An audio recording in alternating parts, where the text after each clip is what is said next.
মাননীয় স্পিকার, আপনাকে ধন্যবাদ।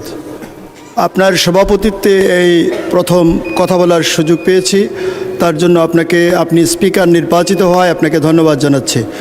আপনার সহধর্মিনীর মৃত্যুতে গভীর শোক প্রকাশ করছি এবং মহান রব্বুল আলমিনের কাছে দোয়া করছি, মহান রব্বুল আলমিন ওনাকে যেন জান্নাতুল ফেরদৌস দান করেন। বিষয় কার্যপ্রণালী বিধির ৭১ বিধি অনুসারে জরুরি জনগুরুত্বপূর্ণ বিষয় সম্পর্কে মনোযোগ আকর্ষণের নোটিশ। মহোদয়, আমি এতদ্বারা নোটিশ দিতেছি যে সংসদের অধ্যকার বৈঠকে আমি নিম্নলিখিত জরুরি গণগুরুত্বপূর্ণ বিষয়ের প্রতি মাননীয় বিদ্যুৎ, জ্বালানি ও খনিজ সম্পদ মন্ত্রীর মনোযোগ আকর্ষণ করতে চাই। অতএব এ বিষয়ে যথাযথ ব্যবস্থা গ্রহণের জন্য আপনাকে অনুরোধ করিতেছি। উত্থাপনীয় বিষয়, অসাধু ব্যবসায়ী কর্তৃক জ্বালানি মজুত করে কৃত্রিম সংকট সৃষ্টি প্রসঙ্গে মাননীয় স্পিকার, আমি জানতে চাই মাননীয় বিদ্যুৎ, জ্বালানি ও খনিজ সম্পদ মন্ত্রী মহোদয়ের নিকট দেশব্যাপী জ্বালানি সংকটের কারণে শিল্প উৎপাদন, কৃষি কার্যক্রম ও সাধারণ মানুষের জীবনযাত্রা মারাত্মকভাবে ব্যাহত হচ্ছে। এ অবস্থায় কিছু অসাধু ব্যবসায়ী জ্বালানি তেল মজুত করে কৃত্রিম সংকট সৃষ্টি করছে, যার ফলে বাজারে হাহাকার দেখা দিয়েছে এবং জনগণ অতিরিক্ত মূল্য দিয়ে জ্বালানি সংগ্রহে বাধ্য হচ্ছে। একই সাথে দেশের খনিজ সম্পদ যথাযথভাবে ব্যবহার না হওয়ায় জাতীয় জ্বালানি নিরাপত্তা দুর্বল হয়ে পড়েছে। সরকার কি শীঘ্রই একটি সমন্বিত কর্মপরিকল্পনা গ্রহণ করবে, যাতে অসাধু ব্যবসায়ীদের বিরুদ্ধে কঠোর ব্যবস্থা গ্রহণ, জ্বালানি তেলের সরবরাহ, মূল্য নিয়ন্ত্রণ, দেশীয় খনিজ সম্পদের সর্বোচ্চ ব্যবহার এবং নবায়নযোগ্য জ্বালানি সম্প্রসারণের মাধ্যমে জাতীয় জ্বালানি নিরাপত্তা নিশ্চিত করা যায়? ধন্যবাদ মাননীয় স্পিকার। ধন্যবাদ মাননীয় সদস্য। মাননীয় বিদ্যুৎ, জ্বালানি ও খনিজ সম্পদ মন্ত্রী ইকবাল হাসান মাহমুদকে এ বিষয়ে একটি সংক্ষিপ্ত বিবৃতি প্রদানের জন্য আহ্বান জানাচ্ছি। মাননীয় স্পিকার, আপনাকে ধন্যবাদ। আমি মাননীয় সংসদ সদস্য মোহাম্মদ শওকতুল ইসলাম এর প্রশ্নের উত্তরে গত ২৮ ফেব্রুয়ারি ২০২৬ তারিখ হইতে মধ্যপ্রাচ্যে উদ্ভূত ভূ রাজনৈতিক অস্থিরতা এবং পরিবেত মার্কিন ইসরায়েলি যৌথ হামলার পরিপ্রেক্ষিতে ইরান কর্তৃক স্ট্রেট অফ হরমুজ এর জাহাজ চলাচলের বিধিনিষেধ আরোপ করায় বৈশ্বিক জ্বালানি সরবরাহ ব্যবস্থা বিঘ্নিত হয়েছে। ফলে আন্তর্জাতিক বাজারে জ্বালানি তেলের মূল্য, প্রিমিয়াম ও ফ্রেট রেটের অস্বাভাবিক অস্থিরতা দেখা দিয়েছে। আন্তর্জাতিক নৌপথে জাহাজ চলাচলের নিরাপত্তা ঝুঁকি বৃদ্ধি পেয়েছে। এই পরিস্থিতিতে বৈশ্বিক জ্বালানি সরবরাহে অস্থিরতা পরিস্থিতির সৃষ্টি হয়েছে।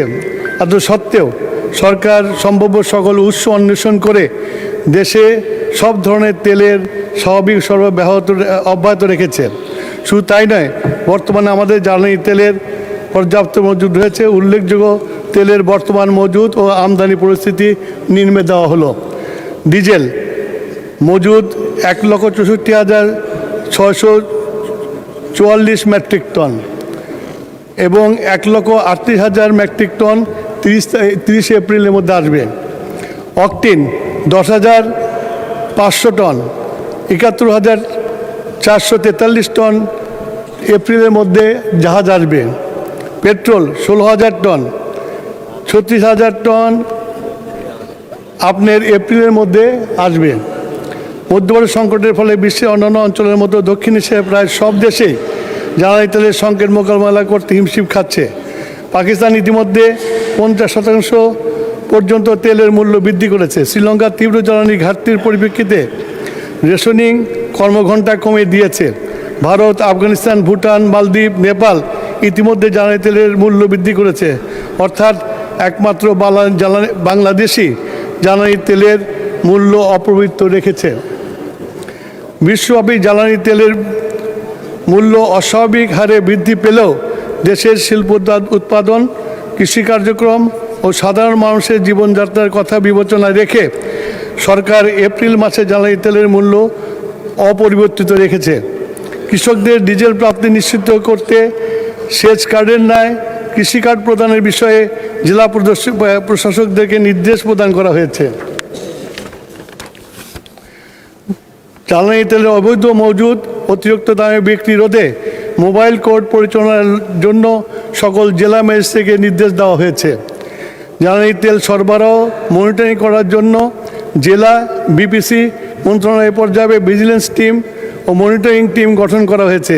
প্রতিদিন সকাল 9:30 থেকে জেলা প্রশাসক সমন্বয়ে জ্বালানি তেলের সার্বিক পরিস্থিতি নিয়ে জুম অ্যাপসের মাধ্যমে সভা করা হচ্ছে। জ্বালানি তেলের পাচার অবৈধ মজুদ বন্ধের আইন বাহিনীকে নির্দেশনা প্রদান করা হয়েছে। জ্বালানি তেলের সুষ্ঠু সরবরাহের লক্ষ্যে প্রতিটি ফিলিং স্টেশনে ট্যাগ অফিসার নিয়োগ করা হয়েছে। দেশীয় খনিজ সম্পদের যথাযথ ব্যবহার নিশ্চিতকল্পে বিভিন্ন উদ্যোগ গ্রহণ করা ও বাস্তবায়িত হচ্ছে। প্রাকৃতিক গ্যাসের সুষ্ঠু বন্টন নিশ্চিত করা সহ দেশীয় গ্যাস ক্ষেত্র থেকে উপজাত হিসাবে প্রাপ্ত কনডেনসেট ব্যবহার করে পেট্রোল ও অকটেন ও ডিজেল উৎপাদন করা হচ্ছে। ইতিমধ্যে জ্বালানি তেলের অবৈধ মজুদ বন্ধের জন্য 3রা মার্চ হতে 4 এপ্রিল 26 তারিখ পর্যন্ত 342টা অভিযান পরিচালনা করা হয়েছে, যার মধ্যে 2456টি মামলা দায়ের করা হয়েছে। 31 জনকে কারাদণ্ড প্রদান করা হয়েছে। এই সকল অভিযানে মোট 1,25,39,39 টাকার অর্থদণ্ড আদায় করা হয়েছে এবং 40,48,456 লিটার জ্বালানি তেল উদ্ধার করা হয়েছে। তার মধ্যে diesel 3,33,157 litre, octane 36,405 litre, petrol 78,894 litre উদ্ধার করা হয়েছে। জ্বালানি তেলের অবৈধ মজুদ বন্ধে মোবাইল কার্টের অভিযান অব্যাহত থাকবে। মাননীয় স্পিকার, আপনাকে ধন্যবাদ।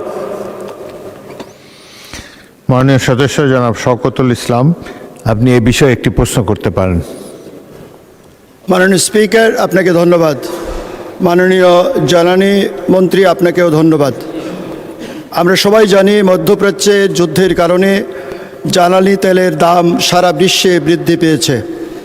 যুক্তরাষ্ট্র, যুক্তরাজ্য সহ পৃথিবীর বহু দেশে জ্বালানি তেলের দাম বৃদ্ধি পেয়েছে। বাংলাদেশে এখনও জ্বালানির তেলের দাম বাড়ানো হয়নি। এই সম্পর্কে জ্বালানি তেল দাম বাড়ানো হবে কি না আমি মাননীয় মন্ত্রীর কাছে জানতে চাই। ধন্যবাদ মাননীয় স্পিকার। মাননীয় মন্ত্রী। স্পিকার,